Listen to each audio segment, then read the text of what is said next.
think that you said that they would be in a holding pattern.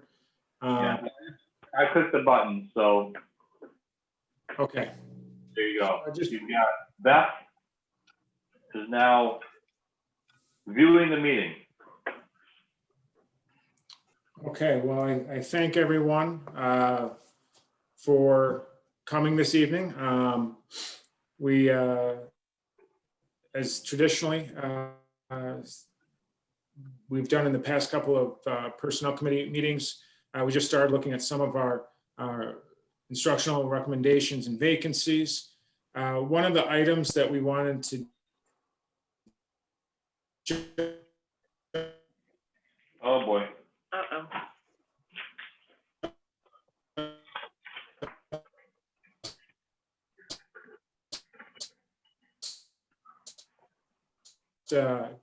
briefly touch and Stroud AP position. Can you hear me, Peter? You got very robotic on my end. I don't know if it's me or if it's you. I saw the laugh, so something happened. It's something with the internet connection. Sorry. Was that me or was it Jeff? It was me. Okay. Yeah, ditto. I apologize. I'll start over. Just wanted to start out with our vacancies. After the superintendent and I met with the building administration of Stroud. Is it robotic again? Wiley, you're good. Don't talk as fast. After we met with the administration from Stroud, some additional pieces came up that both the building principal and two other individuals from the building wanted to share.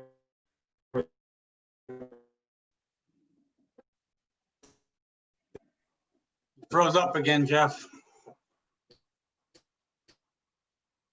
You got a bad connection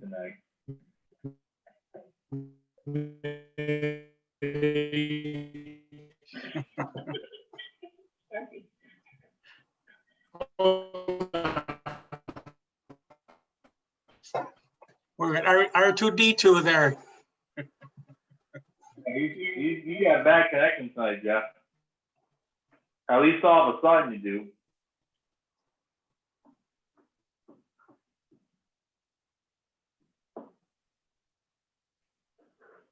No, I think he froze altogether. Oh, he's back on another, he Another restarted. connection. I think that will be better. Okay.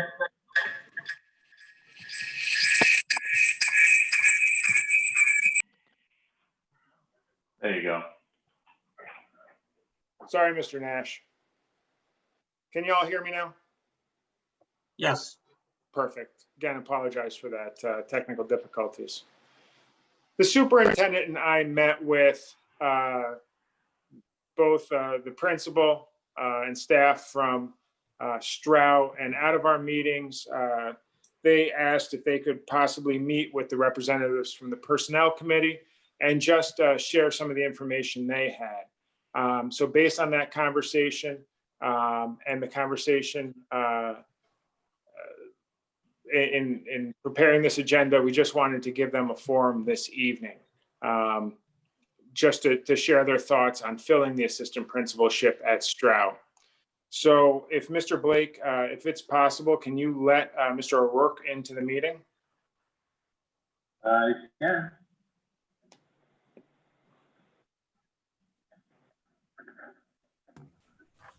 There you go, Craig, you're set.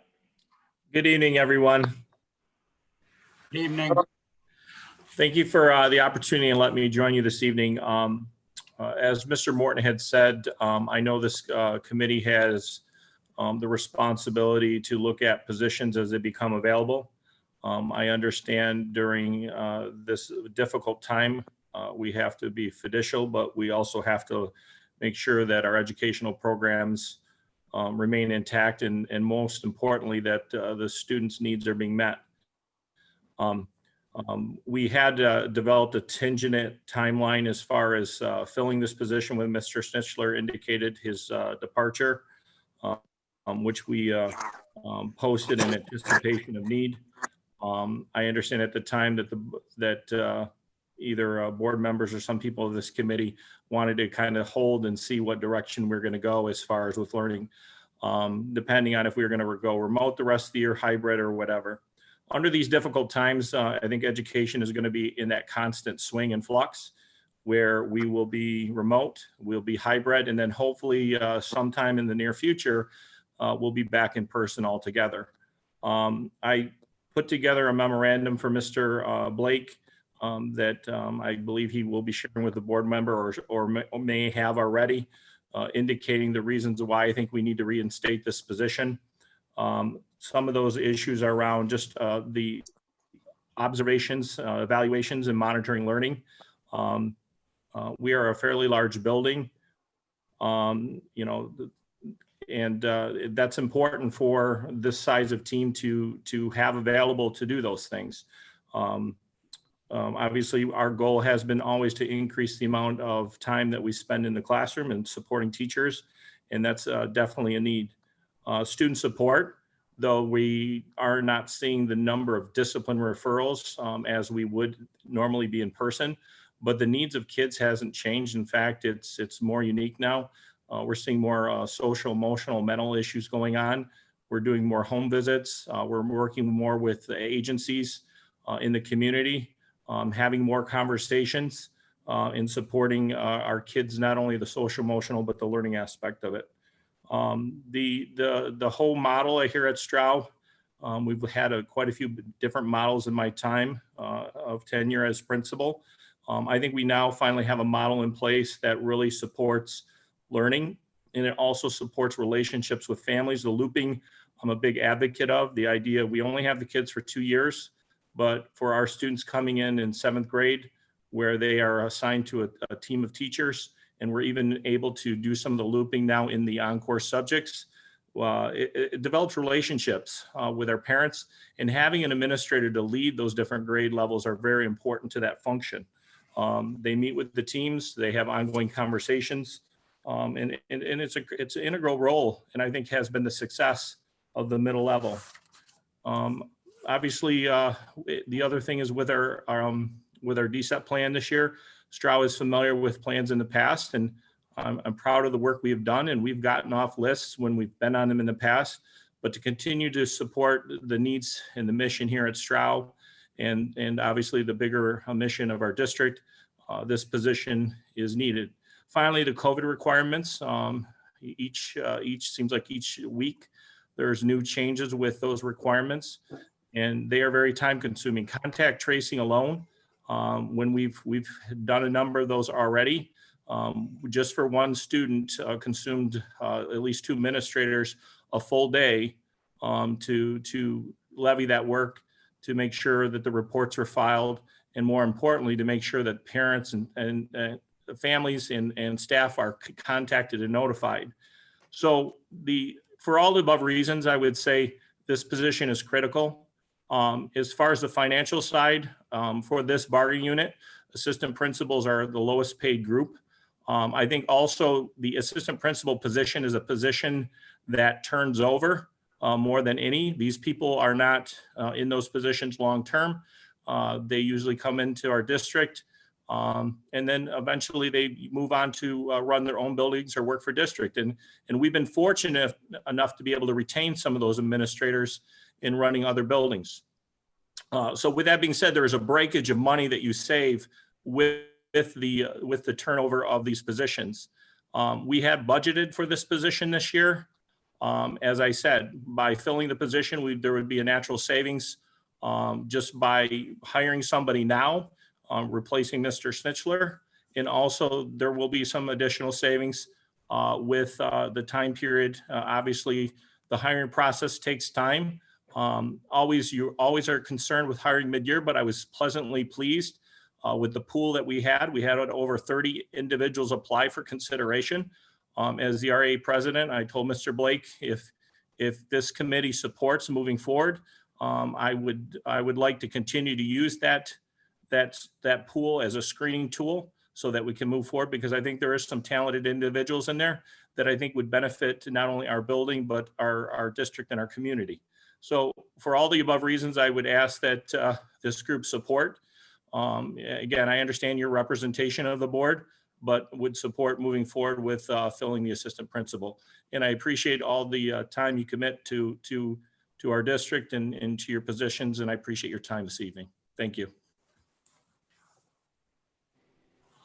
Thank you, Trace. Thank you.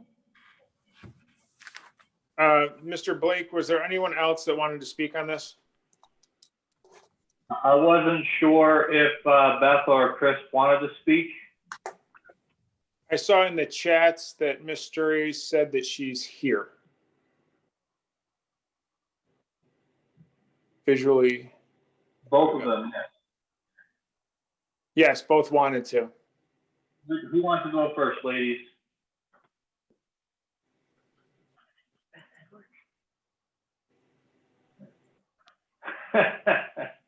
Ms. Sturry. Beth, Knew is that going- was the case. Beth, we're going alphabetical order. You win. Perfect. Some of Thank you I you. know, some of you are unfamiliar faces to me, so just a quick introduction. My name is Beth Bushaw. I'm one of the music teachers at Strow and also the head building rep for the RTA this year. And just wanted to take a couple brief moments to speak on behalf of both the teachers and the students in our building in regards to the AP position. From September up to now, we've seen an increase in the number of ghost students, for lack of a better term, as well as students who originally at the beginning of the year were attending quite frequently, and that's kind of gone somewhat by the wayside over the past few weeks. While teachers are doing all that we can to connect and email and phone call those students and families and try to re-engage those students, in some cases, we're just not able to, either because we can't get through to the families or because there just aren't enough hours in the day for everybody to connect with the number of students. And we have relied quite heavily on the assistance of our APs as well as our guidance department in connecting with those students. Particularly now during a time when we are remote and don't have the opportunity to see those kids face to face, I feel that we need that AP assistance more than ever. We can't afford to let those students fall by the wayside. And in some cases, they are able to make connections that we as teachers aren't necessarily able to, and get some information about what's going on in those homes that we wouldn't get as teachers. For our in-person students, I think that the APs have had a very unique opportunity to make some connections and engage with kids that they normally wouldn't have in a given school year. Because of COVID, we haven't had some of the discipline issues, certainly to the extent that we normally see in a normal school year. As a teacher who has hall duty during one of the lunch periods, I know our APs are in the cafeteria every day, and they always were before, but before it was kind of help manage the chaos. Whereas this year, they've really had the unique opportunity to create some personal connections with some of those students. And in some cases, it's the APs that the students are seeking out for help and assistance where they don't always see those teachers' faces. And then to tack on to what Mr. O'Rourke had previously said, those APs are connected with our teachers and students that are part of that team teaching system in our building. We're closer to the halfway point than we are the beginning of this school year, as hard as that might be to believe. And I really feel that as a teacher who is looping with some students, to kind of pull the plug on having that AP administrator that's connected with those teams is really doing those students and those teachers a disservice because we do rely so heavily on the connections that we have with that administrator. So that in conjunction with some of the points that Ms. Sturries is going to share, I just wanted to take this opportunity to share my thoughts as a teacher in the building as well, and to ask that you consider filling this position now as opposed to waiting. So thank you. Thanks.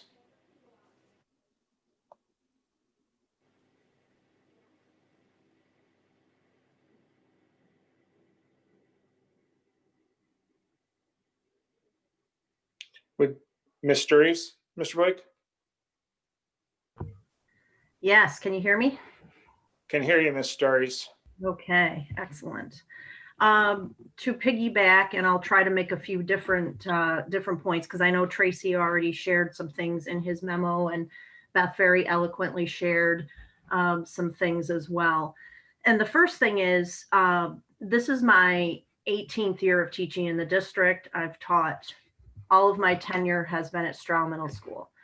And I think it will come as no surprise to anyone on this call that every year our student population is getting needier and needier and needier. And the coordination with outside services is steadily increasing. The number of students that we're seeing with childhood trauma, abuse, homelessness, you name it, is only increasing. And perhaps when I was a first-year teacher in the district back in the day, and with the student population we had at that time, might we have been able to truly successfully move forward with one AP in our building? Perhaps, but I would say at this point in education in our community, that is literally an impossibility. There is absolutely no way that our students' needs can be effectively met by one AP and one principal. It's just not possible. Day in, day out, knowing everything that goes into what the APs do in our building, being on a looping team who consistently works with one AP and coordinates things through guidance and that AP with services, home contacts, etc. Aside from even what Beth already brought up about the increased needs for COVID, just on a day-to-day basis, COVID aside, let's pretend the kids were 100% in the building. It is just not feasible. Middle school, if you've taught it, then I'm preaching to the choir. If you've never taught middle school, trust me when I tell you that it is a very tumultuous time, and these kids have heightened needs. And as I said, that's only increased over time. I think that if that position is taken away, effectively what's going to happen is the support that the kids need it's not going to be there to the degree that it needs to. Because as teachers, we are stretched to the limit. We are doing everything we can to support kids and families. But we really cannot take on the responsibilities of what an AP does for us on a daily basis. And I know for a fact that guidance cannot either. So I think that in some ways, this is a unique opportunity, because how many times do we say, gee, we wish someone could have some OJT when things aren't, you're not thrown into the fire, whether it's a new teacher, new administrator, what have you. This person's going to be plenty busy, but the fact that we're not going to be slammed with discipline issues is also a very unique opportunity for this person to be able to come into Stroud, become part of the culture, and learn the ropes without trial by fire. And I'm not sure why, when we have such a clear need, I get the financial piece, but I don't think this is an area where we can make a fair statement that not filling this position is educationally sound. I don't think there's a single argument that can be made for that.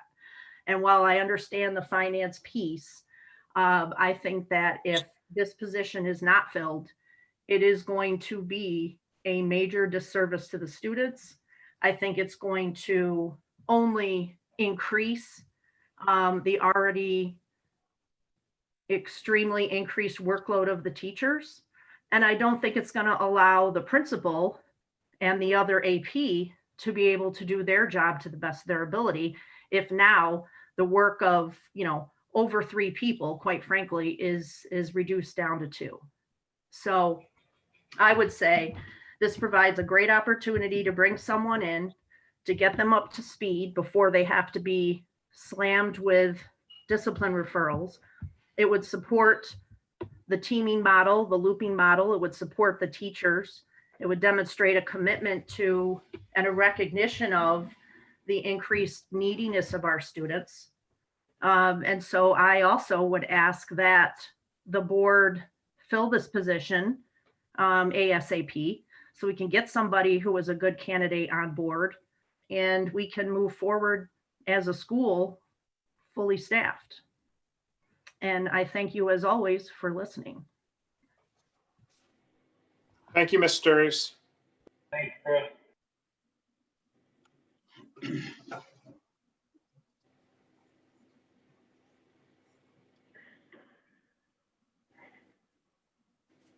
So at this point in the conversation, just hearing from some of our folks, are there any thoughts we want to share? Do we want to possibly move this on for a discussion at the board meeting? Hi, thank you so much to our speakers for making the time tonight and pleading your case. I appreciate seeing, more of the whole picture, and it's easy for us to sit as board members from the outside and say this is a good cost savings opportunity, but it's important for us to really get the full scope of what the impact of that would be. It's an easy call to say, well, there's a direct correlation between the need for this position and the decreased amount of discipline hearings and situations going on.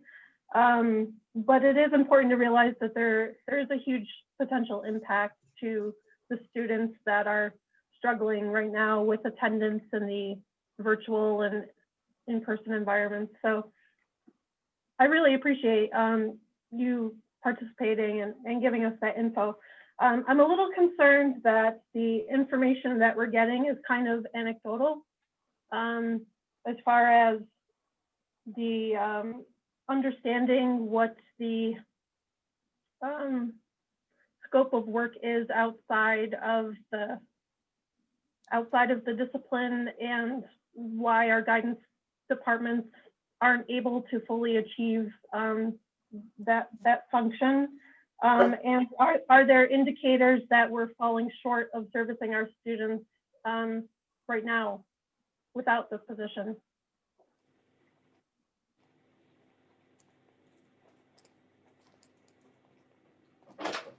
So with those pieces being said, would you like me to to do some more research to bring back to the committee on those elements?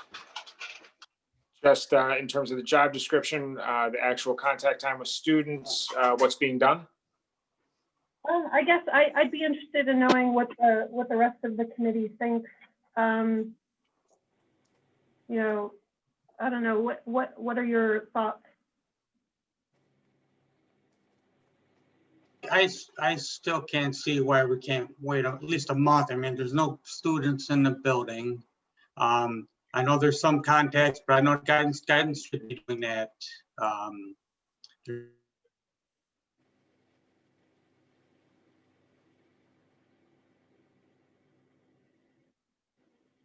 There's no discipline to deal with. I appreciate the plea that was made from the two ladies and from Tracy. And I understand, but sometimes we just have to, we're in different situations now, different times, and we need to do things a little bit differently. It's my opinion.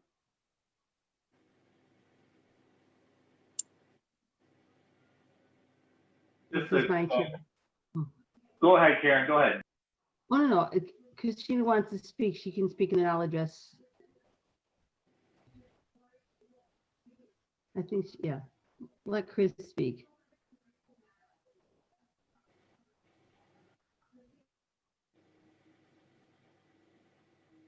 Thank you. You could go ahead. Go ahead, Karen. I put it in the chat. I wasn't trying to jump ahead of you. Go ahead. I was just clarify two things quickly, that the cost savings is still recognized. If we posted now, you're not going to have anybody walk in the door to work until probably March at the earliest. The longer you delay, the less chances you get somebody, to be honest with you. The other piece about it, Lee, I didn't follow the very end of your question, but I think your question was kind of related to how is it that the counselors aren't able to pick up on some things. It's important to note that in the past couple of years, state of New York has mandated school counselors to do a lot more work with classroom education and social emotional learning, essentially building a curriculum for K-8 schools that never existed. So where 3 counselors may have been enough to support the kind of what I would say your crisis intervention type things pop up. You got to deal with a kid or a family here and there. Now those counselors also have to provide classroom instruction in whole group counseling under the IEPs. That did not used to be the case at one point in time. Really, the role of an assistant principal has morphed into a combination social worker, counselor, disciplinarian, communicator, instructional leader. They're doing, we talked about a lot of the things they do at the last meeting. Since APPR, which I know has been around about a decade now, though, the instructional responsibilities of an AP have increased tenfold versus in the past. You probably wouldn't see your APs doing a whole lot of classroom observations, and they were doing mostly just discipline. So the role has evolved tremendously, not just APs, but really all administrators and the counselors as well. I just wanted to share, try to answer a little bit of Lee's questions the best that I could. I didn't catch the whole thing, Lee, I'm sorry. And then to John's point, I just wanted to point out, and I think we talked about this last time, even at this point in time, the earliest you're going to have somebody walk in the door is March, realistically, if we're lucky. If you can guarantee me that, then I'm okay.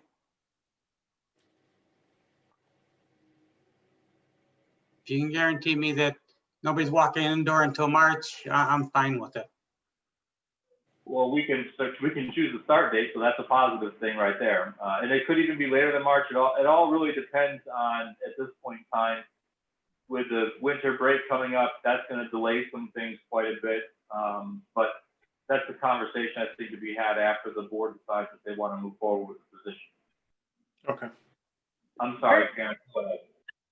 Okay. Oh, I don't have a lot to say. I just think we've already budgeted the position, and I understand the value of moving forward with having an AP, the second AP in that building, having experienced the building. I think what Lee was asking, and I think it's a valid point, is if we're going to be facing a tough budget year, the position's already budgeted this year, and I think we can rationalize, like John's saying, if it wasn't till March to move forward. But I'm looking ahead till September, and when we do our budget. So if we're going to continue with that position for September, I think back to Lee's point that you just can't go on anecdotal evidence if we're going to have a tough budget year. That I think there has to be some hard data to back up why that AP is needed, and that's where I'm coming from, just to support what Lee said. And I think I don't have it, like I can say anecdotally, yes, I think that position is needed, but in a tough budget year with facing some tough choices, more than just anecdotes is going to be needed. So that's my 2 cents. Yeah, Understand. that's kind of what I was getting at. Yeah, if there are any kind of, I do support the position. I totally see the need for it anecdotally. But if there are any kind of lagging indicators that we can point to and say, this is concretely why we need to have this position and maintain this position in September, that would be helpful.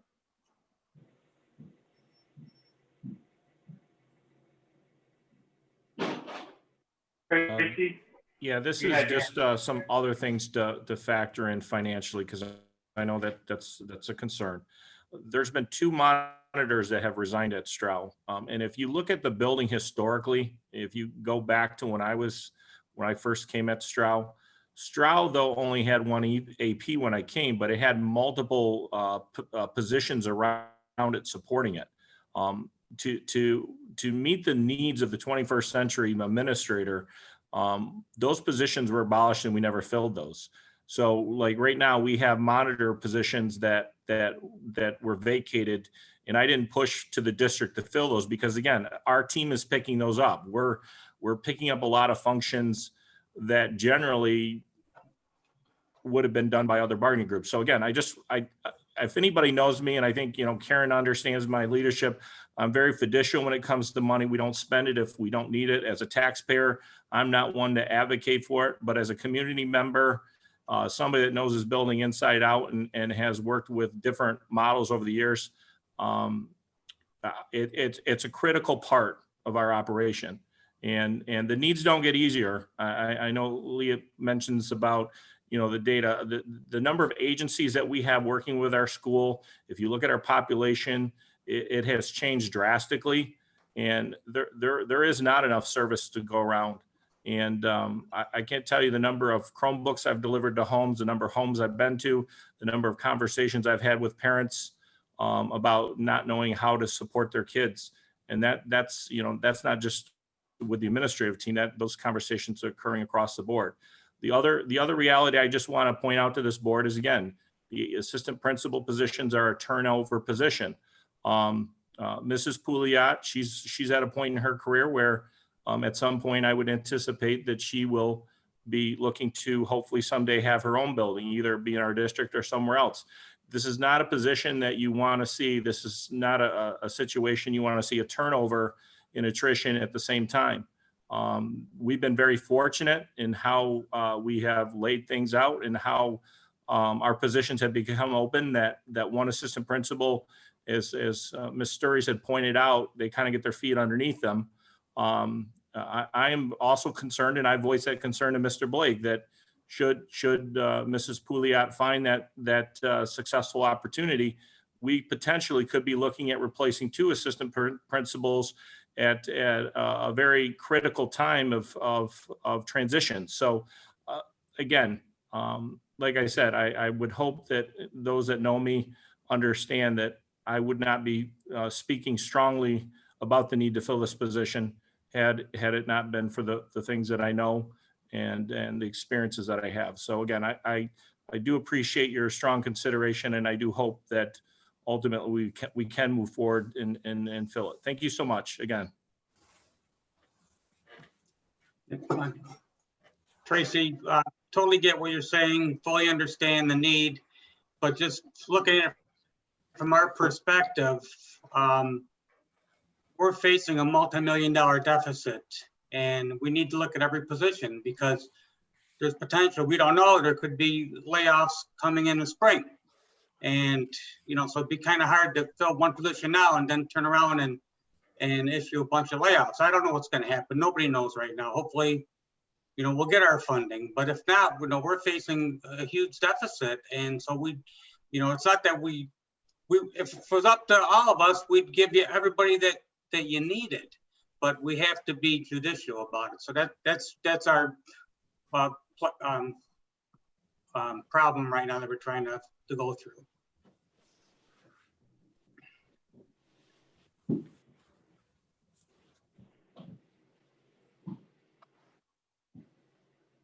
So, Mr. Blake and Ms. Longren, at this point, do we want to look at discussing a possible timeline at the next personnel meeting?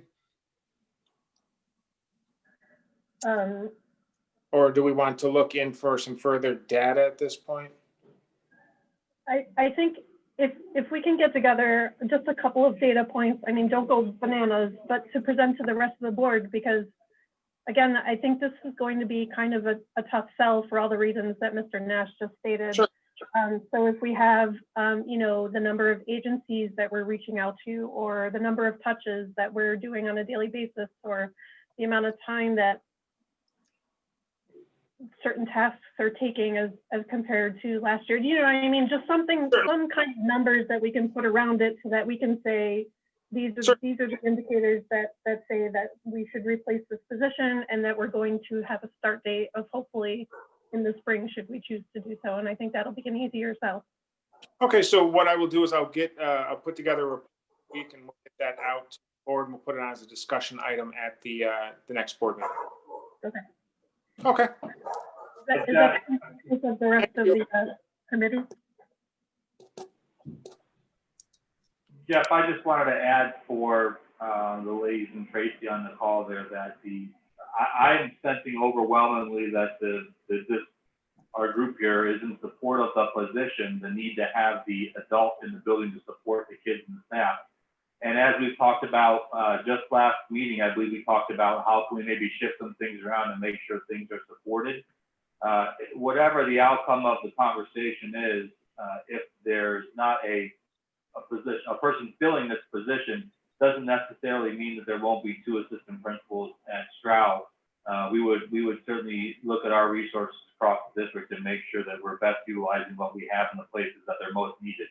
And I just want to make sure that Beth, Chris, and Tracy knew that we've had those conversations as well, not just about this position, but other positions, that just because we have to make a reduction doesn't mean that the reduction will ultimately be at Stroud Middle School. And I know that the three of you and Jonathan hasn't weighed in, but I know he feels similarly, that it's about looking at where the needs are and making sure we're supported the best we can. So if we have to shift resources to make sure that we don't have that gaping hole at the middle school, that we all of us on this call, 6 of us, feel is a tremendous value, we will do that to make sure that the needs are met of the kids and the staff. Certainly. Thank you for that, Mr. Blake.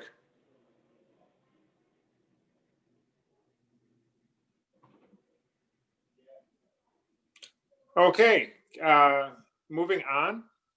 The next agenda item we have just under our vacancy discussion is we have vacancy that just came about Friday afternoon.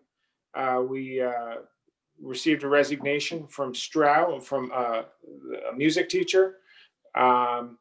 So it's general music and chorus, girls chorus.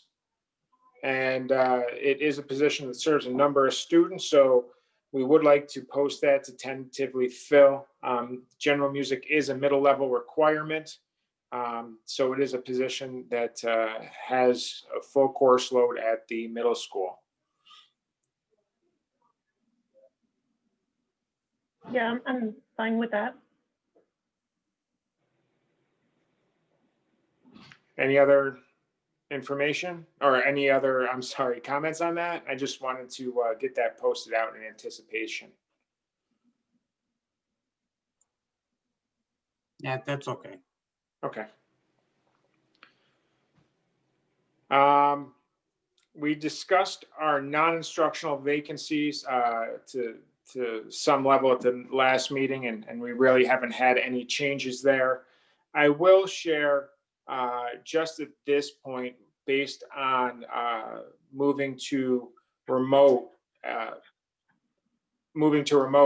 that we just have placed a stop on hiring any new teaching assistants, teacher aides, or monitors at this point, just until we resume instruction again. I notified all the building leaders of that this afternoon. We can fill those. The board gave us the ability to fill those and then backdate, but I just don't want to bring any new positions on at this point in those areas. If we can shuffle and utilize staff in different places. Going into other this evening, I just wanted to share that we'll begin in January our tenure review process. For those of you new to the board, we provide a sheet with some of the highlights from a building administrator, and we'll be doing that. I'd like to begin that in January, and we'll keep that short, meaning we'll space the administrators apart so we are able to review all of the new teachers, but do it at a pace where we can still handle new business simultaneously. I mentioned at our last meeting that we needed to review, the last board meeting on Thursday, that we needed to come up with an MOA for our minimum wage changes for December 31st. And we're starting our discussions with the unit presidents to develop those MOAs. Of course, we're in negotiations with those units, so and that would be ultimately absorbed into the new contract, but we need to do that just to maintain regulations. That's why we need to change those prior to January 1. And the final item I wanted to share is that, as Ms. Davis noted at the last meeting, she provided 2 policies for our committee, one being personal goals and the second being recruiting and hiring. As you're all familiar now in reviewing the policies, as you're going through this policy review process, policies are very thorough. And really it necessitates us customizing those policies to meet the standards of the district and meet the positions and the titles. So I just wanted to share that we had gone through and looked at those 2 policies, and at this point Ms. Longren and I had discussed that, and the possibility of bringing these to the policy committee to review at this point, to go into the proper cycle of updating our policy manual.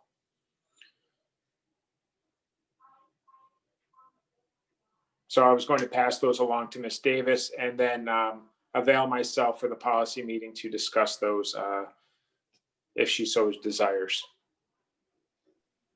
Yeah, if we get a date where they want to discuss that, I can also attend as well. Sure. Okay. Thank you, Ms. Longren.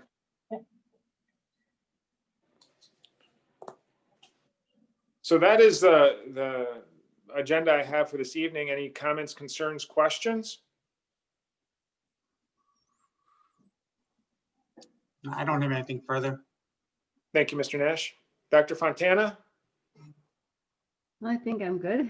Thank you for asking. Ms. Longren, anything else? No, nothing else for me. Okay, I'd like to, Executive session? I had nothing for executive session. Did you? Look at that. No. Well, thank you all for your time this evening. Ms. Schultz, I those, Do we want to set up on the next meeting? Yes, I was thank you, going. Mr. Nash. You're right on time. Yeah.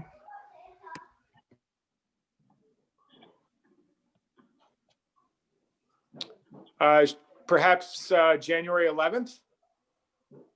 Sounds good. Okay, January 11th at 5 o'clock. Hopefully there'll be kids in the building at that time too.